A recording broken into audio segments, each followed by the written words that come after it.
Ya, apakah share screen saya sudah muncul? Nggih, Pak, sampun. Sampun, sampun, Pak. Oke, terima kasih ya. Jadi untuk sesi ini ya, nah, yang akan kita bahas adalah PPI ya. Nah, PPI panjangannya dari pencegahan dan pengendalian infeksi. Nah, ini merupakan bagian dari manajemen pasien safety ya. Nah, kenapa? Karena ini fokusnya. Jadi fokus dari manajemen pasien safety atau bisa dibilang sebagai tujuan ya. Nah, tujuan dari manajemen pasien safety adalah ini melakukan pencegahan dan pengendalian infeksi ya atau BPI. Nah, BPI ini biasanya kalau di rumah sakit ya. Nah, di rumah sakit itu merupakan sebuah tim ya. Nah, jadi kalau di rumah sakit BPI ini adalah sebuah tim ya. Nah, yang tim terdiri dari beberapa tenaga medis dan merupakan bagian dari perwakilan dari bagian-bagian gitu ya. Nah, jadi eh, dari bagian-bagian satu bagian medis ya, bagian keperawatan, terus kemudian juga dari bagian farmasi. Ya, ini fokus tujuannya itu adalah pencegahan dan pengendalian infeksi atau nanti kalau rekan-rekan di pelayanan kesehatan, nah ini biasa disebut sebagai PPI. Ya, PPI. Ya, jadi kalau saya ngambil data dari WHO ini ya, nah, dari WHO ada beberapa latar belakang ya, latar belakang kenapa PPI ini perlu ya atau PPI ini dilakukan ya. Nah, ini beberapa latar belakang dari yang saya ambil dari WHO. Nah, dari WHO ini mengambil latar belakangnya pendahuluan kenapa harus ada PPI dari data infeksi nosokomial ya. Nah, atau yang kemarin rekan-rekan sudah belajar apa itu infeksi nosokomial, apa itu atau biasa disebut sebagai HAIS ya, Healthcare Associated Infection. Nah, menurut WHO ya rata-rata 1 dari 10 pasien itu dia yang dirawat mengalami healthcare associated infection di dunia ini. Jadi cukup besar datanya, cukup ini ya. Jadi 1 dari 10 pasien yang dirawat ya. Jadi kalau ada 10 pasien di ruangan, nah terus kemudian paling minimal kalau menurut WHO itu ada 1 yang mengalami ini, HAIS. Nah, atau juga infeksi nosokomial. Nah, ini 1 ini juga menjadi data yang cukup ini ya, jadi harus sebagai tim PPI, kalau saya bilang tadi ada kalau di pelayanan kesehatan ada yang namanya tim PPI atau kemarin mungkin waktu rekan-rekan sebelum mulai praktek klinik ya, nah itu kan ada pembekalan. Nah, salah satunya ada pembekalan dari tim-tim PPI. Nah, tim PPI. Ya, ini menurut WHO datanya ini latar belakangnya dari data HAIS ya. Nah, terus data berikutnya 1 dari 10 pasien HAIS itu meninggal. Nah, ini menurut WHO. Ya, jadi kalau ada ya, dan mungkin ini data dari satu pelayanan kesehatan ya atau satu rumah sakit ya misalnya ada 10 di satu rumah sakit itu ada 10 pasien yang mengalami HAIS. Nah, ini kalau menurut WHO itu resikonya 1 ini meninggal. Nah, ini hasil dari pengamatan atau penelitian atau juga sebagai epidemiologi ya. Nah, epidemiologi dari satu pelayanan kesehatan ini ya. Nah, itu kalau menurut WHO seperti itu. Ini data yang cukup eh, cukup besar sebenarnya, data yang cukup mencengangkan ya. Jadi kalau dilihat dari 10 pasien yang dirawat, ternyata satunya HIS. Nah, dari 10 pasien HIS, ternyata satu ini sampai meninggal. Nah, ini resikonya ternyata sampai meninggal infeksi karena HIS ini ya. Jadi karena dilihat dari WHO melihat dari pentingnya ini, oh, ternyata kok bisa sampai meninggal ya satu pasien dari 10 pasien HIS ini ya. Nah, ini dari data inilah ya menjadi latar belakang WHO mengeluarkan standarnya atau kebijakan ya. Salah satunya tadi adalah PPI ya, pengendalian dan pencegahan infeksi. Kalau di Indonesia sebutnya PPI ya. Nah, ini data berikutnya antara 30% sampai 50% ini disebabkan karena infeksi luka operasi ya. Nah, ternyata kemarin kan tadi juga mungkin rekan-rekan sudah diskusi dari kemarin sudah mencari contoh-contoh dari jenis-jenis HIS ya. Ada 5 jenis dari HIS atau infeksi nosokomial ya. Salah satunya karena luka operasi. Ya, tadi juga sudah mulai diskusi dengan teman-temannya dari kelompoknya bagaimana fokus jadi mungkin pencegahan boleh atau pengendalian setelah terjadi HIS akibat dari luka operasi. Ya. Nah, ini kalau menurut WHO resikonya ini ya cukup tinggi juga ya 38,7% sampai 50,9%. Nah, ini cukup cukup besar ya.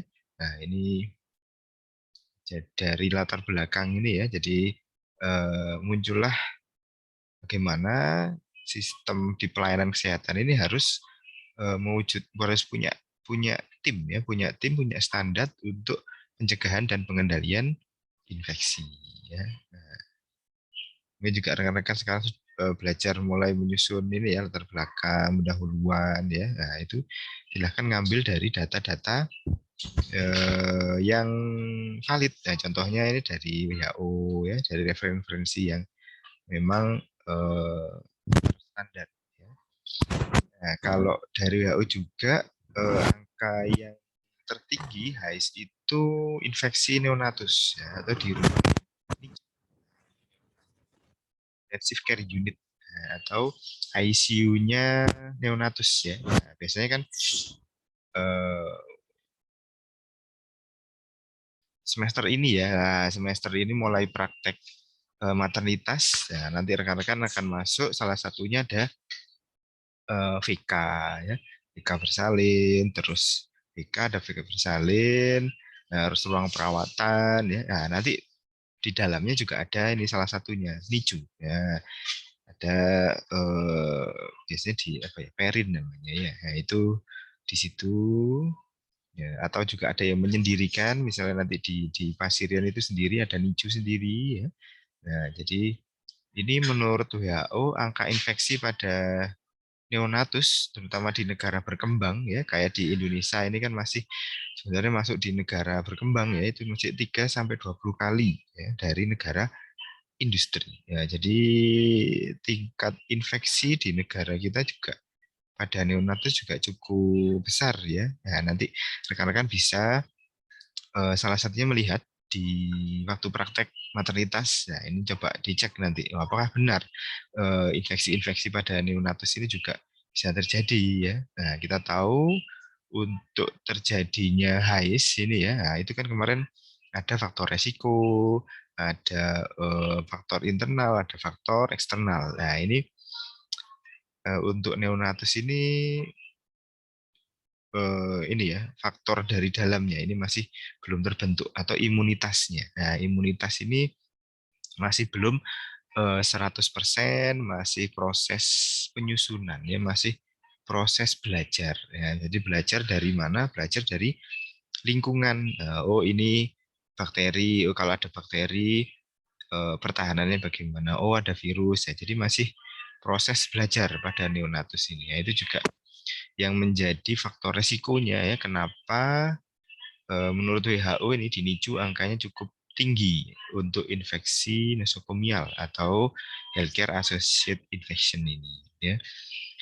Terus data berikutnya yang paling banyak ini di Afrika ini terkait dengan ibu ya, kesehatan ibu. Kalau di Indonesia sudah mulai bagus ya. Kalau di Indonesia dulu namanya ini angka kematian ibu dan anak AKI. Ya, ini dulu cukup tinggi. Ya, karena tinggi ya, pemerintah melalui Kementerian Kesehatan menyusun beberapa kebijakan akhirnya. Gimana ya biar AKI ini angka kematian ibu dan bayi ini bisa turun. Di Indonesia kan cukup tinggi zaman dulu ya. Akhirnya ada mungkin bidan desa salah satu programnya ya. Jadi meletakkan bidan-bidan ini di desa-desa terpencil. Nah ini membantu proses persalinan yang karena penyulit. Nah jadi mungkin yang persalinan normal ke dukun mungkin banyak berhasil ya, tapi yang ada penyulit-penyulit. Nah ini mulai disarankan dari mungkin dukun bayinya ini nah, coba berkolaborasi dengan bidan-bidan desa ya, dengan puskesmas. Ya, sekarang juga sudah ada perawat desa ya, Ponkesdes. Nah, ini semakin berkembang. Ya, jadi semakin berkembangnya pelayanan kesehatan ini sesuai dengan kebutuhan dari masyarakat atau komunitasnya sendiri ya. Ya, ini kalau di Afrika itu ya, 20% itu mengalami infeksi luka operasinya pasca operasi sesar itu ya 20%. Nah, 11%-nya itu menyebabkan kematian. Ya, ini ya ini tadi karena tadi ya Om menyampaikan 30-50% itu HIC ini disumbang oleh infeksi luka operasi ya. Nah, ini ternyata kalau di Afrika infeksi luka operasi itu bisa sampai menyebabkan kematian ya. Nah, ini cukup data yang cukup besar ya.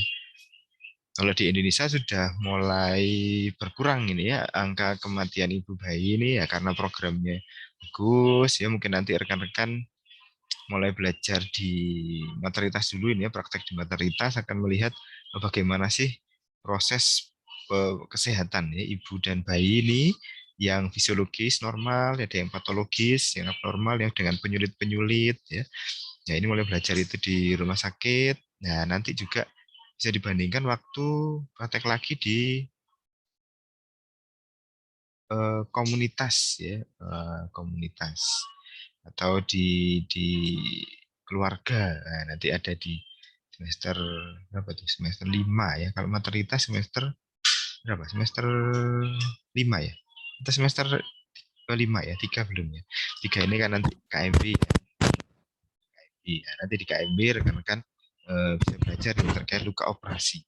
Nah, nanti dari sana rekan-rekan bisa lihat mungkin juga harus berperan ya dalam mencegah infeksi pada luka operasi. Caranya gimana? Dengan adanya perawatan luka operasi ya, harus dengan steril. Nah, ini yang kemarin-kemarin masih belum biasa dengan steril, belum bisa. Nah, sekarang harus mulai ini di semester ini ya. Nanti kalau di MP di manajemen safety ini rekan-rekan akan nanti ada praktek sterilisasi alat-alatnya dulu. Nah, alat-alatnya didesinfeksi, dibersihkan, terus setelah itu disterilkan, baru nanti dipakai di KMB untuk melakukan rawat luka operasi. Ya, jadi tujuannya itu kenapa mungkin nanti rekan-rekan bertanya kenapa kok harus rawat lukanya harus steril ya, tujuannya ini agar menghindari adanya infeksi luka operasi. Nah, nanti biar tidak terjadi HIS, angka HIS-nya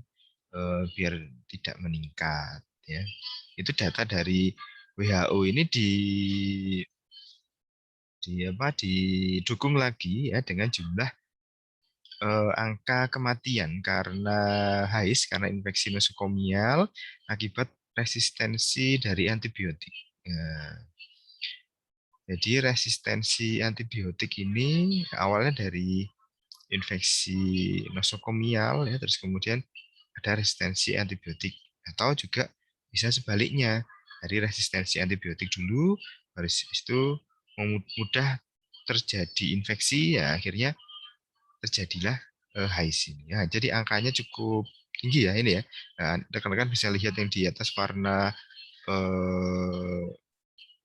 ungu ini ya, AMR ini jadi 10 juta ya. Wah, ini cukup tinggi dibanding dengan masalah-masalah yang lain. Nah, ada kanker ya, ada kolera, terus kemudian ada tetanus. Tetanus ini cukup ya cuma 60 ribu ya. Nah, terus kemudian ada kejadian kecelakaan lalu lintas. Ya, kecelakaan lalu lintas ini eh, cukup banyak juga, tapi masih lebih banyak ini antibiotik, resistensi antibiotik ya. Terus kemudian ada angka ini. Nah, ini angka diabetes ini ya. Angka diabetes ini bisa rekan-rekan lihat ya, angka diabetes ini juga cukup tinggi ternyata 1,5 juta dibanding dengan ada masalah diare ini ya. Nah, ini ada masalah diare. Nah, saya lihat di 1,4 ternyata cukup tinggi juga ya. Nah, jadi masalah-masalah ini karena perbandingan ya angka kematian ya ini eh, cukup tinggi ya. Jadi itulah kenapa rekan-rekan nanti waktu praktek klinik ya sebisa mungkin nah ini harus eh, melakukan pencegahan dan pengendalian infeksi ya supaya terjadi tujuan untuk manajemen pasien safety-nya bisa baik atau menurunkan angka HICE-nya. Nah, terus kemudian dari angka HICE tadi ya, kalau menurut WHO itu terjadi pada 5-10% pasien dirawat. Jadi 5-10% pasien yang dirawat di rumah sakit atau di pelayanan kesehatan itu menurut WHO resikonya akan terjadi HICE sebanyak 5-10% ya. Jadi cukup tinggi juga ya. Nah, apalagi di Indonesia saya kira lebih tinggi kalau di Indonesia ya. Rekan-rekan yang sudah pengalaman ada infusi yang macet itu juga bisa menjadi salah satu poin dari HICE ya. Terus kemudian karena pasiennya mengalami infeksi tambahan ya, yang tadinya hanya masuk karena sakit gigi. Nah, terus kemudian ternyata pasiennya juga diare. Wah, ini karena ada tambahan infeksi atau HICE ini, maka length of stay-nya atau eh, waktu perawatan itu memanjang. Nah, kalau waktu perawatan memanjang, maka biaya juga menambah, meningkat ya. Nah, jadi tentunya ini ya menjadi masalah bagi pasiennya. Pasiennya ini nggak kerasan di rumah sakit, nah, terus ditambah infeksi diare, akhirnya harus menambah waktu untuk dirawat. Nambah waktu dirawat, akhirnya walaupun pakai BPJS kan gratis ya, tapi yang menunggu ini keluarganya ini kan juga butuh biaya transportasi, biaya makanan, konsumsinya. Nah, ini menjadikan semakin bertambah masalahnya ya daripada pasien ini ya. Jadi yang dia harus mikir sakitnya, harus mikir keluarga. Nah, itu yang harus dirubah ya, harus dicegah infeksi nosokomial ini. Ya, kalau 50%-nya itu bisa dicegah dengan perubahan perilaku dari petugasnya. Ini kalau menurut WHO ya. Nah, jadi perilaku petugas ini contohnya seperti apa? Ya, mungkin gambarannya kalau rekan-rekan nanti waktu praktek ya, jangan lupa kalau mau pindah pasien harus cuci tangan, harus pakai hand sanitizer dulu ya. Ya, APD-nya harus mungkin diganti ya. Jadi habis dari pasien A terus mau TTV pasien B ya jangan lupa ini kalau mungkin handscoon-nya ya pakai hand sanitizer dulu atau kalau handscoon-nya berlebihan ya bisa ganti handscoon ya, ganti APD ya. Jadi ini perubahan perilaku petugas ini menurut WHO 50% bisa mencegah healthcare associated infection atau infeksi nosokomial ini ya. Nah, jadi ini berdasarkan hasil pantauan, hasil kajian, hasil penelitian dari WHO. Kalau kita lihat dari pengertiannya, PPI ini adalah upaya untuk mencegah dan meminimalkan terjadinya infeksi pada pasien, petugas, pengunjung, dan masyarakat sekitar fasilitas pelayanan kesehatan. Ya, jadi fokusnya nggak hanya pada pasien ya untuk PPI ini, juga ada petugas, pada pengunjung, dan juga pada masyarakat sekitar ya. Itulah kenapa kalau rekan-rekan mungkin ada yang pernah lihat ya, ada perawat-perawat yang malam mungkin keliling atau pagi ya keliling, perawat-perawat senior biasanya ya, keliling ke ruangan terus tanya apakah ada yang flebitis ya, apakah ada haisnya, apakah ada infeksi nosokomial, jumlah pasiennya berapa ya. Nah, ini ada yang keliling ya, itu adalah tim PPI ya. Tujuannya ini untuk mencegah atau meminimalkan terjadinya infeksi baik pada pasien, baik pada petugas atau mahasiswa, contohnya pada Anda ya nanti waktu praktek. Nah, ini pengertian tujuan dari PPI ya.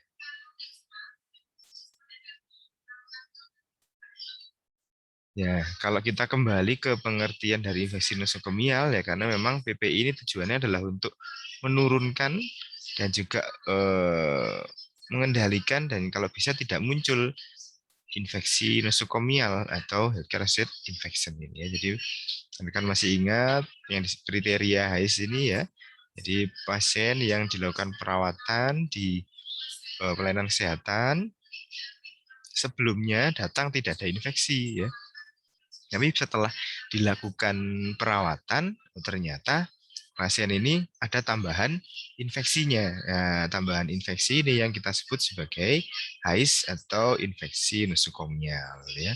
Nah, jadi atau juga infeksinya ini munculnya setelah pasien pulang. Nah, jadi setelah pasien di rumah, ternyata setelah pasien di rumah itu pasiennya mengalami infeksi tambahan ya. Nah, jadi ini yang perlu pengkajian lagi apakah ini benar-benar termasuk tinggi HAIS atau infeksi nosokomial atau ada masalah karena ada infeksi tambahan sumbernya dari di rumah saat pasien pulang gitu ya. Jadi perlu komunikasi dengan pihak puskesmas atau pihak perawat komunitas. Ya itulah kalau nanti rekan-rekan dapat pasien dengan TB contohnya ya.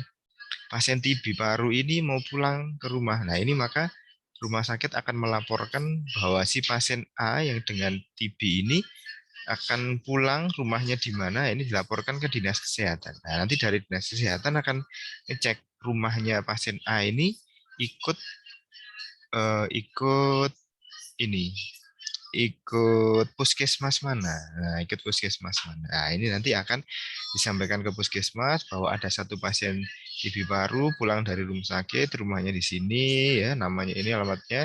Nah, nanti dari puskesmas akan dilakukan pantauan. Nah, nanti itu salah satu programnya ya, program dari puskesmas, ada program untuk penyakit menular ya.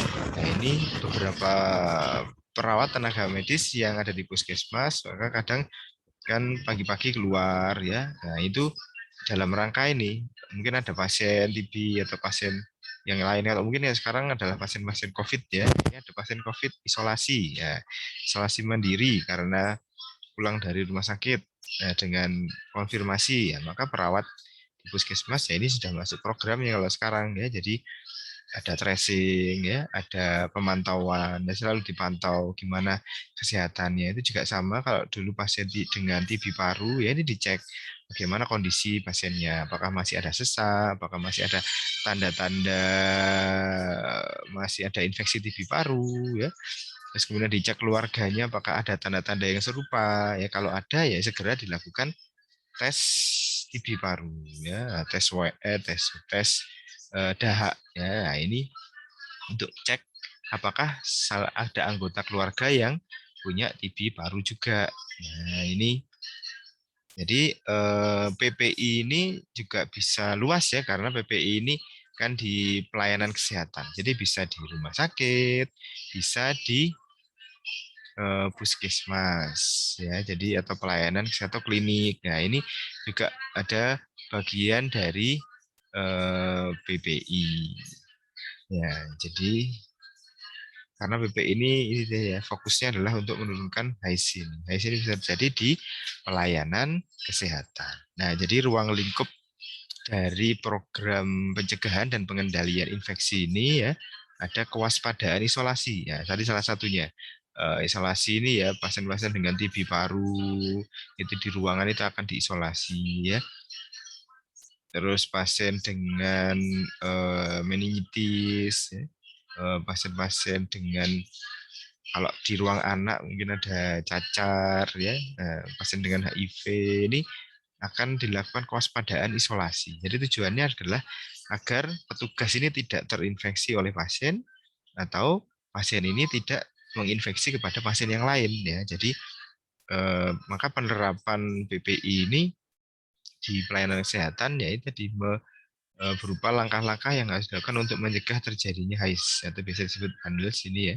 Jadi langkah-langkahnya bagaimana untuk mencegah infeksi nosokomial. Ya, jadi rekan-rekan tadi kan sudah diskusi ya, tadi pagi diskusi, sesi pertama diskusi dengan rekan-rekannya kalau ada HIS pada pembuluh darah. Nah, ini bagaimana pencegahannya? Nah, ini rekan-rekan sudah melakukan salah satu kegiatan dari pencegahan dan pengendalian infeksi atau PPI, seperti namanya adalah bundles ini ya. Jadi membuat langkah-langkah untuk mencegah terjadinya infeksi nosokomial ya.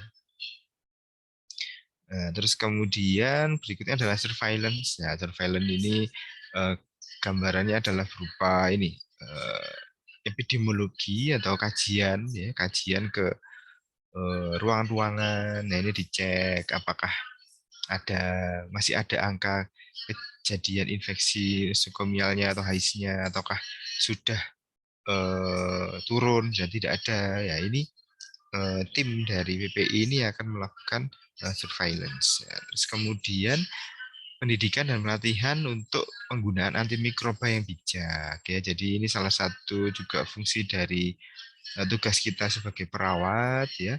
Kita sebagai edukator dan juga sebagai pendamping fasilitator dari pasien ya, kita juga harus melihat medikasi dari obat-obatan ini ya, medikasi ini kelebihan atau enggak medikasinya gitu ya. Nah, pasiennya ternyata tidak butuh antibiotik tapi kok diberikan antibiotik. Nah, ini perlu kita kolaborasi dengan tim medis yang lain, mungkin dengan farmasinya atau dengan dokternya ya. Kenapa? Ini coba kita diskusikan. Oh, ternyata ada dilihat dari labnya, mungkin lab darahnya ya, ini angka leukositnya meningkat. Nah, ini perlu antibiotik ya. Jadi biar pemberian antibiotik ini tidak berlebihan ya. Nah, inilah kadang kita harus edukasi juga ke pasien ya dan keluarga. Kalau ada medikasi antibiotik ya ini harus sesuai dengan aturan minumnya ya. Kalau langsung habis ya harus dihabiskan, jangan berhenti tengah jalan. Nah, ini nanti resikonya adalah terjadi resistensi antibiotik. Ya, kalau sudah terjadi resistensi antibiotik, maka akan mudah terjadi infeksi nosokomial atau healthcare ini ya. Jadi ada perpindahan dari pasien satu ke pasien yang lain infeksinya. Ini jangan sampai ya. Nah, maka dilakukan juga monitoring infeksi ya secara berkala. Ya, itulah ada beberapa nanti rekan-rekan waktu di praktek klinik ya akan melihat ada tim PPI yang keliling ya, tim surveillance ini melihat, memantau apakah ada nggak angkanya. Kalau ada angkanya tinggi, ya ini harus segera dilakukan pengendalian. Ya. Nah, kalau belum, maka harus dilakukan pencegahan. Ya. Jadi salah satunya. Nah, ini pertama tujuannya dari PPI ini meningkatkan mutu layanan ya di rumah sakit dan fasilitas pelayanan kesehatan ya. Jadi biar efektif, cost efektif dari pasiennya juga. Tadi ya kalau pasiennya dirawat lagi, ya maka rumah sakit juga akan mengeluarkan biaya dan pasien juga mengeluarkan biaya, ya ini tidak efektif ya. Maka sekarang salah satu program BPJS itu salah satunya ya, pasien dilihat selama 3 hari perawatan. Stabil nggak? Kalau stabil bisa coba dirawat jalan ya pulang.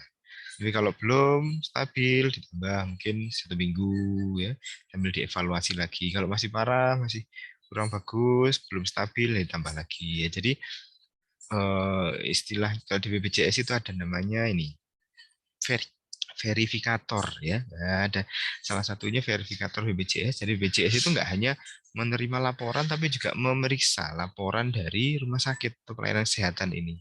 Ada punya tim verifikatornya. Nah, tim ini yang melihat di rumah sakit di lapangan. Bener nggak pasien ini dapat obat-obat ini, dapat tindakan ini, bener nggak pasien ini sembuh? Nah itu ada tim verifikator BPJS. Nah, ini salah satunya itu ya, ada tenaga medis yang dibutuhkan di verifikator ini.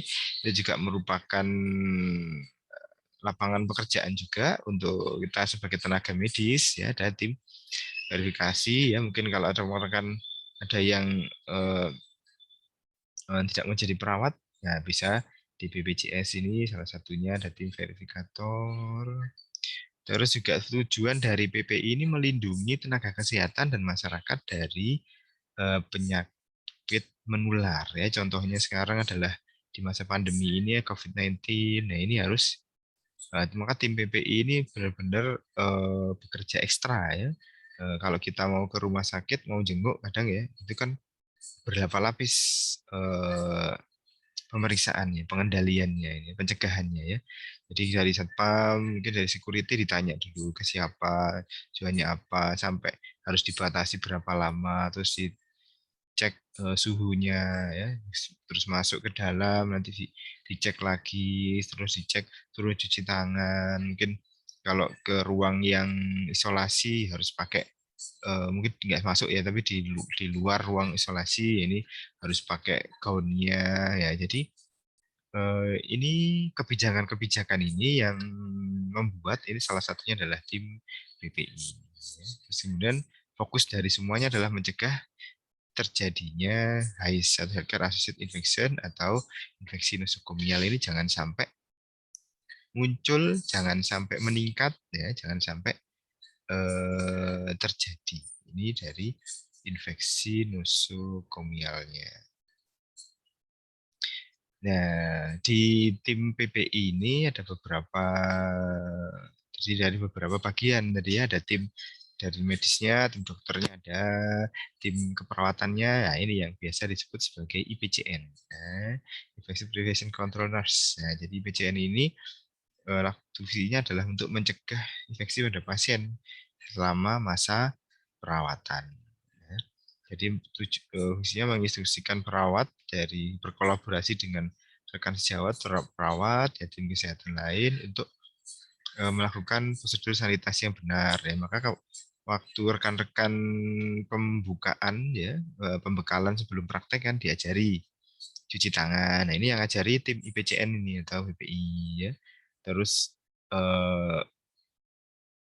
tim IPCN-nya juga melakukan kajian, melakukan analisis penelitian pada bakteri-bakteri yang menginfeksi pada tubuh, ya, mengidentifikasi bakteri yang menyebabkan pasien juga terjadi infeksi. Ya. Yang berikutnya yang penting adalah dokumentasi atau pencatatan dan tindak lanjut pada pengelolaan infeksi. Nah ini perlu dilakukan oleh tim IPCN ini ya. Jadi dokumentasi. Nah, dokumentasinya ini perlu dilakukan ya. Pencatatan dan tindak lanjut pengelolaan infeksinya ya. Jadi harus setelah melakukan pantauan di manakah ruang-ruang yang angka infeksinya tinggi. Nah, ini terus dicatat. Nah, setelah dicatat bagaimana tindak lanjutnya untuk mengelola atau melakukan pencegahan dan pengendalian infeksi ini, ya tindakannya apa. Nah, jadi mungkin supaya mahasiswa yang mau praktek ini tidak menularkan, maka diajari dulu waktu pembekalan, diajari cuci tangan, diajari kalau terjadi kebakaran ya. Terus diajari harus pakai APD, pakai mana APD-nya. Ini fungsi dari tim IPCN ini ya, atau bagian dari tim BPI. Nah, perannya ada beberapa dari perawat untuk perannya di IPCN ini ya, melakukan implementasi keperawatan. Nah, di implementasi ini ada satu upaya preventif, pencegahan. Nah, tadi kan BPI kan pencegahan dan pengendalian. Nah, ini upaya preventifnya. Nah, upaya preventifnya pertama melakukan kajian atau penelitian atau epidemiologi atau surveillance untuk mendeteksi dini apakah ada infeksi muncul enggak gitu ya. Nah, sudah muncul enggak, ada infeksi enggak ini ya. Infeksinya muncul di mana, di ruang mana. Nah, ini salah satu peran perawat ini. Jadi kalau rekan-rekan nanti melihat ada pasien yang plebitis atau infeksi pada luka infusnya, nah ini segera dilaporkan dulu ya. Dilaporkan dulu, setelah dilaporkan baru menunggu arahan dari perawat ini bagaimana, apakah dilepas terus dipindah atau bagaimana ya. Ini biasanya harus bukan ini ya, harus sepengetahuan ya. Jadi karena ini tindakan salah satu tindakan invasif, tapi rekan-rekan bisa didampingi oleh CI-nya kalau mau melakukan pemasangan infus salah satunya ya. Terus kemudian penggunaan APD oleh petugas atau mungkin pengunjung ya. Sekarang kan pengunjung wajib pakai masker. Ini kan salah satu APD masker ini ya.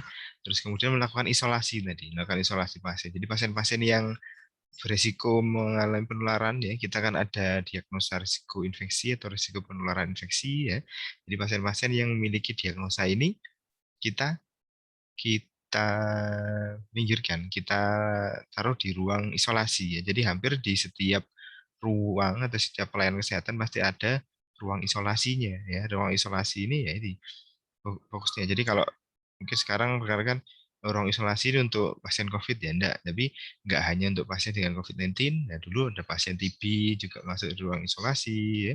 Pasien dengan HIV, pasien anak ya, yang cacar air atau infeksi pada tenggorokan pada anak ya. Jadi penyakit-penyakit yang sifatnya dia infeksius bisa menular ke orang lain. Nah, ini harus ditempatkan di ruang isolasi ya. Termasuk juga ini pasien dengan luka bakar. Nah, pasien luka bakar ini juga perlu dimasukkan di ruang isolasi ya. Jadi tujuannya apa? Supaya tidak terinfeksi dari pasien yang lain. Karena pasien dengan luka bakar ini imunitasnya turun ya. Kita tahu kalau terjadi luka bakar maka kulitnya, nah, kulit ini adalah pertahanan kita yang paling depan ya. Itu kulitnya itu sudah nggak ada, terbakar ya, maka infeksi akan mudah terjadi ya. Jadi maka perlu dilakukan isolasi pada pasien-pasien yang jadi luka bakar ini ya. Jadi itu juga upaya preventif dari perawat menentukan ya. Jadi rekan-rekan nanti harus paham kalau ternyata buat askep dapatnya pasien kelolaannya di ruang isolasi. Ya, ini harus perlu kewaspadaan pada ruang isolasi ini ya. Kewaspadaannya ini ya harus benar-benar maskernya dipatuhi, pemakaian maskernya ini harus benar-benar dipatuhi ya. Maskernya dipakai, alat APD-nya itu harus benar ya. Nah, ini maka biar tidak terjadi ini infeksi silang ya. Nah, terus kemudian memberikan alat pengaman atau pelindung fisik pada pasien untuk mencegah infeksi ya. Nah, salah satunya ini ya pengaman bed yang ada di bed itu ya. Nah, itu jangan lupa kalau rekan-rekan habis TTV kan biasanya diturunkan. Terus setelah TTV lupa nggak dinaikkan lagi. Ya, ini jangan ya. Jadi harus dikembalikan lagi karena ini tadi merupakan bagian dari alat pengaman ya, merupakan bagian dari alat pengaman dari pasien dan pelindung fisik ya. Salah satunya ini lagi apa? Ada kartu pasien resiko jatuh ya. Nah, ada pasien resiko jatuh ini ya. Nah, itu kalau pasiennya penurunan sadaran, pasiennya lansia, ya ini ditempel stiker atau ditempel kartu pasien resiko jatuh. Nah, ini perlu. Ini juga dinilai oleh tim-tim PPI ini ya.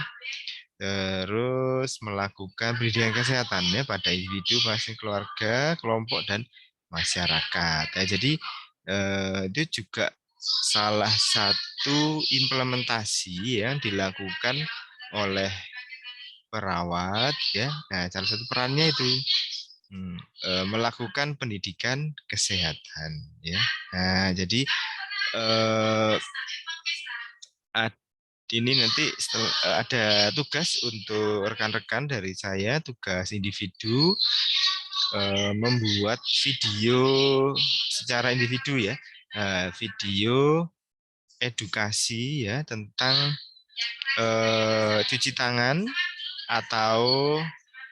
atau ini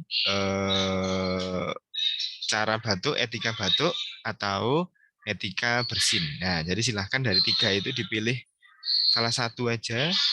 Masing-masing mahasiswa membuat video edukasinya ya. Videonya ini diunggahnya di Instagramnya masing-masing ya. Di Instagram kan sekarang sudah ada menu untuk edit videonya ya, silahkan dibuat bebas, edit contoh videonya dibuat bebas editnya ya. Bisa pakai reels ya, pakai video IGTV ya boleh. Nah, jadi silahkan dibuat, boleh nggak harus jadi satu gitu videonya, boleh video potong-potong itu boleh, silahkan. Jadi yang jelas salah satu tujuan saya adalah ini, rekan-rekan ikut serta memberikan edukasi tentang PPI ini minimal pada teman-temannya ya. Teman-temannya ini berarti kan mungkin followernya ya, atau orang-orang lain. Nah, ini silahkan dibuat batas akhirnya sebelum ujian akhir semester ya. Batas akhir pengumpulan videonya ini ya. Jadi sebelum ujian akhir semester, sebelum UAS, masih panjang ya. Jadi masih bisa nyoba-nyoba buat-buat ya, yang mungkin yang sudah terbiasa membuat konten. Nah, ini silakan diajari teman-temannya. Nah, ini itu nanti berguna juga saat rekan-rekan praktek klinik ya. Nah, waktu praktek klinik itu rekan-rekan bisa melakukan edukasi ini ya, edukasi. Jadi nggak perlu lagi mengajari cuci tangan, mungkin perlu cukup ditunjukkan videonya, begini caranya Bu cuci tangannya, atau etika batuknya, atau etika bersinnya ketika di rumah sakit ya, atau di rumah juga, di komunitas juga bisa ya, etika batuk dan etika bersin. Jadi salah satu itu aja ya tugasnya ya.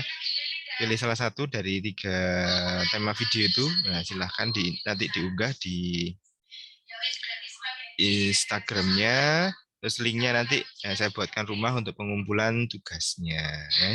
Jadi salah satu edukasi kita, peran perawat kita di manajemen pasien safety ini ya, pendidikan kesehatan bisa pada pasien, keluarga, kelompok, atau juga masyarakat. Ya, peran berikutnya adalah mengajarkan teknik kontrol infeksi pada keluarga dengan penyakit menular ya. Jadi pada contohnya ini yang paling gampang adalah pasien di ruang, pasien dengan terkonfirmasi COVID-19 ya. Nah, ini kan pasiennya ada di dalam ruang isolasi, maka keluarganya kan di luar ruang. Nah, ini keluarganya ini diedukasi ya, mengontrol terjadinya infeksi ya. Mengontrolnya ini caranya bagaimana ya. Kita ajari cuci tangan ya. Setelah keluarganya ini menunggu pasien atau dari rumah sakit pulang sampai rumah mandi, ganti baju ya. Nah, itu edukasi itu salah satunya adalah itu teknik untuk mengontrol infeksi pada keluarga dan dengan penyakit menular ya. Terus kemudian tadi melakukan surveillance ya, kajian-kajian tentang penyakit menular ini di ruangan. Ada nggak muncul nggak pasien infeksinya ini di ruangan ya. Terus ini pelaksanaan program pencegahan atau PPI ya, ini dilaksanakan menjadi sebuah program-program ya. Mungkin nanti rekan-rekan karena ini anak-anak muda ya, nanti rekan-rekan dua tahun lagi ya, 2 tahun lagi kan sudah bekerja. Nah, itu waktu bekerja pertama ya biasanya ini kalau ada lomba hand hygiene dance ya. Nah, jadi pasti akan dipilih yang muda-muda ini, yang baru-baru lulus ini ya, itu dipilih untuk biar lebih kreatif ya. Lomba macam-macam mungkin lebih kreatif ya. Ini lomba-lomba ini adalah salah satu juga program dari PPI ya. Jadi saling mengingatkan ke sesama tenaga medis ya untuk program pencegahan infeksi ini. Terus juga sebagai sarana advokasi, peran advokasi kita dari perawat ke pasien ya, program pengendalian dari faktor resiko. Jadi kalau ada pasien yang beresiko terjadi HIV atau infeksi, ya kita sebagai perawat mengadvokasi ya, mengedukasi ya, harus dihilangkan resikonya atau dikendalikan faktor resikonya ini ya. Nah, itu. Terus membudayakan juga penggunaan pelindung diri dari stresor ya. Jadi pasiennya, keluarga, perawatnya ini juga tidak boleh mengalami masalah psikologis. Ya, maka rekan-rekan kan juga ada di diagnosa keperawatan ya, masalah-masalah keperawatan yang hubungannya dengan psikologis, dengan stresor. Nah, ini juga menjadi salah satu peran kita sebagai perawat ya. Jadi untuk membudayakan ini punya pelindung diri. Ya, maksud pelindung diri ini adalah dari aspek spiritual mungkin. Nah, aspek spiritual. Jadi spiritualnya ditingkatkan sebagai pelindung biar tidak stres ya. Terus mungkin dari aspek motivasi ya, pelindung diri ini ya. Jadi dimotivasi supaya tidak mengalami stresor ini ya. Nah, terus mempertahankan lingkungan aman dan selamat pada pasien atau manajemen pasien safety-nya ini. Nah, ini harus dipertahankan kita sebagai peran perawat di sini ya. Nah, berikut kalau tadi sudah upaya-upaya preventif ya. Nah, upaya preventif ini tadi ya dengan edukasi-edukasi. Berikutnya ada upaya kuratif untuk memenuhi kebutuhan dasar manusia ya. Nah, ini rekan-rekan yang kemarin sudah PKD ya. Nah, jadi kalau jadi upaya tindakan-tindakan rekan-rekan kemarin membantu pasien makan, menyuapi, ya, membantu pasien mandi, membantu pasien mengganti pakaian, membantu pasien berpindah. Nah, ini upaya-upaya ini upaya kuratif yang masuk dalam KDM. Ya. Nah, ini juga merupakan bagian dari peran perawat dalam PPI ini, pengendalian pencegahan infeksi. Ya, jadi pasiennya harus mandi biar tidak terjadi infeksi. Ya, maka KDM-nya itu yang dilakukan. Ya. Berikutnya adalah dokumentasi proses keperawatan. Nah, ini melakukan dokumentasi tindakan keperawatan khusus. Jadi tindakan keperawatan yang beresiko terjadi infeksi ya, ini harus didokumentasi secara detail juga. Nah, agar kita sebagai perawat juga paham nanti kalau tiba-tiba terjadi infeksi. Nah, ini penyebabnya di mana. Nah, nanti di berikutnya kita bisa melakukan pencegahan. Ya. Jadi yang sudah terjadi infeksi dikendalikan biar turun. Nah, yang belum dicegah. Nah, ini fungsi dari PPI ini ya. Terus melakukan penelitian dalam konteks peningkatan mutu dan pengembangan pelayanan. Ya, itu salah satu tadi surveillance, jadi survei pelayanan dan asuhan keperawatan ya.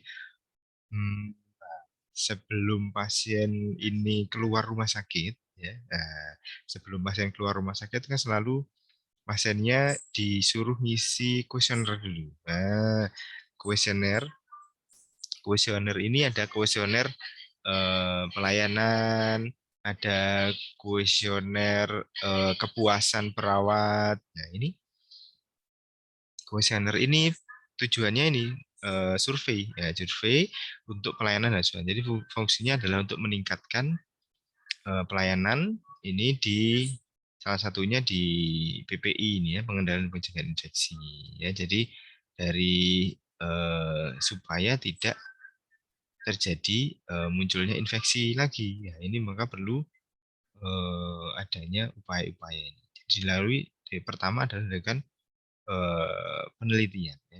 Sama seperti halnya nanti rekan-rekan ada namanya tugas akhir ya. Nah, tugas akhir ini kan rekan-rekan melakukan penelitian. Nah, penelitian baik secara referensi, juga penelitian kasus. Nah, ini proses pembelajaran untuk ini melakukan survei ya.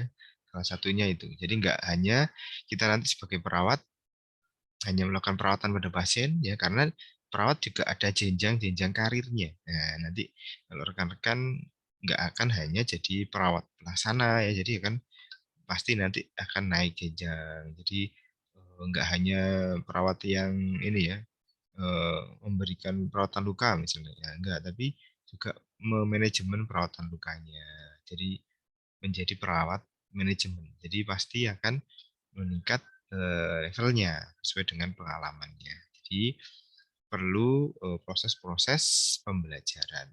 Nah, ini salah satunya di ini tugas akhir dalam melakukan penelitian. Nah, jadi kalau mungkin sekarang sudah berkesempatan nyoba-nyoba ikut-ikut penelitian, pengabdian. Nah, ini berarti sudah mulai belajar lebih dulu ya dalam melakukan survei ini. Ya. Survei-survei ini kemarin juga sempat booming ya di beberapa YouTube, akun YouTube itu saya juga lihat eh, bekerja gitu ya, dapat uang dari mengisi survei. Nah, itu kemarin sempat sempat booming ya. Jadi rekan-rekan diminta untuk mengisi survei ya, survei isi berhasil nanti dapat poin. Nah, poinnya ini ada yang bisa di withdraw ya, withdraw bisa berupa GoPay ya, berupa PayPal ya itu. Nah, itu salah satunya itu. Ini memang memang kita sebagai ini ya, kalau sebagai peneliti ya, mau mencari responden. Nah, respondennya sudah ditanya-tanya, dikaji, terus diisi sudah mengisi kuesioner, ya biasanya kita berikan kenang-kenangan, ada penggantinya ya. Mungkin bisa uang, bisa barang, ya itu memang memang dilakukan dalam penelitian. Nah, ini ada yang salah satunya ada beberapa aplikasi yang menangkap ini ya. Jadi mungkin rekan-rekan juga yang penasaran ya coba bisa diikuti ya. Sempat booming juga kemarin beberapa bulan dulu waktu awal pandemi ya. Jadi orang-orang mulai banyak ini ya. Jadi bukan bukan yang ini ya, bukan yang menonton video dapat uang itu bukan ya. Jadi benar-benar mengisi survei, ada yang melakukan kajian ya, melakukan pengajian, mengisi survei Anda sebagai apa, sebagai mahasiswa, sebagai masyarakat, atau mencari responden dan kemudian dapat uang itu juga ada ya. Jadi ini memang etika penelitiannya memang seperti itu secara etik ya. Jadi setelah responden ini mengisi hasil ini ya ada beberapa pengganti. Nah itu salah satunya nanti yang menjadi juga tugas dari tim ini BPI ini juga karena fungsinya dia adalah meningkatkan pelayanan. Ya. Jadi kepuasan dari pasien, keluarga pasien. Nah ini nanti salah satunya ini dilakukan survei. Nah itu gambaran dari bagaimana dilakukannya ini ya pencegahan dan pengendalian infeksi atau kita sebutnya biasanya sebagai PPI. Ya, oke, mungkin dari sini ada rekan-rekan yang ingin diskusi atau ingin ditanyakan, monggo silahkan.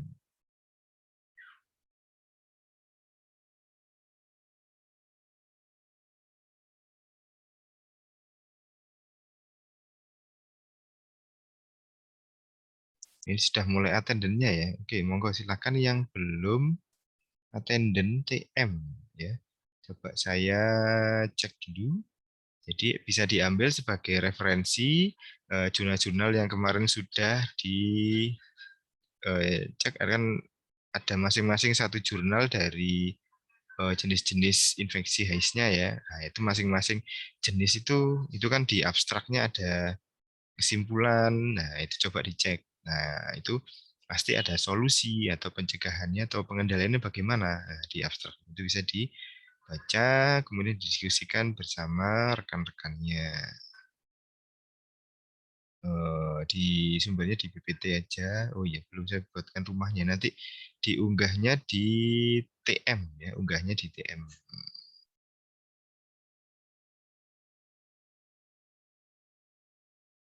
Ya, ini sudah saya bagi breakout room ya. Kalau belum ada pertanyaan ya silahkan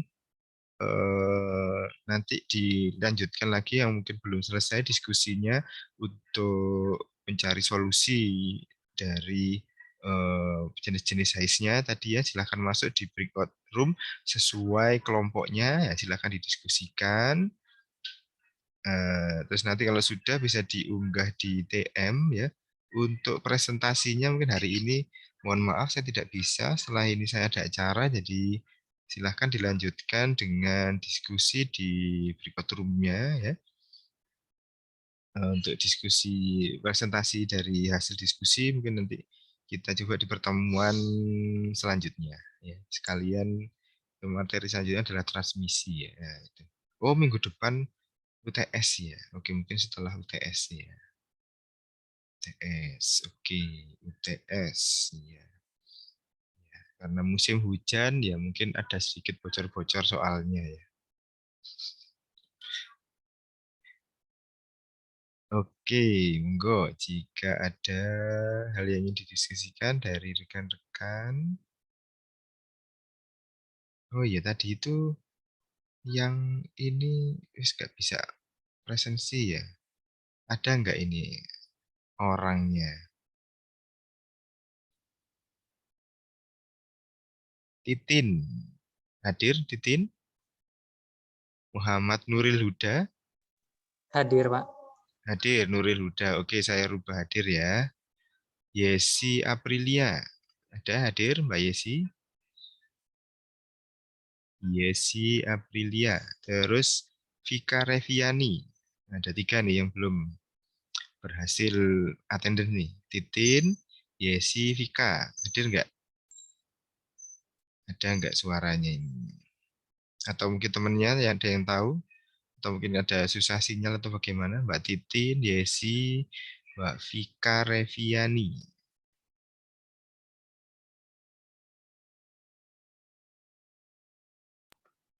Nah, Bu, Bapak untuk Mbak Titin terkendala sinyal, Bu. Oke. Titin, terus siapa lagi? Tapi ikuti anu ya. Kendala sinyal, Pak. Hah? Ya, siapa? Untuk Yesi terkendala sinyal. Yesi juga. Vika gimana? Vika Reviani. Ada info nggak ini Vika Reviani? Vika Reviani tidak ada info, Pak. Belum ya. Oke, ya nanti kalau ada anu biar anaknya silahkan bisa menghubungi saya ya. Mbak Vika Reviani.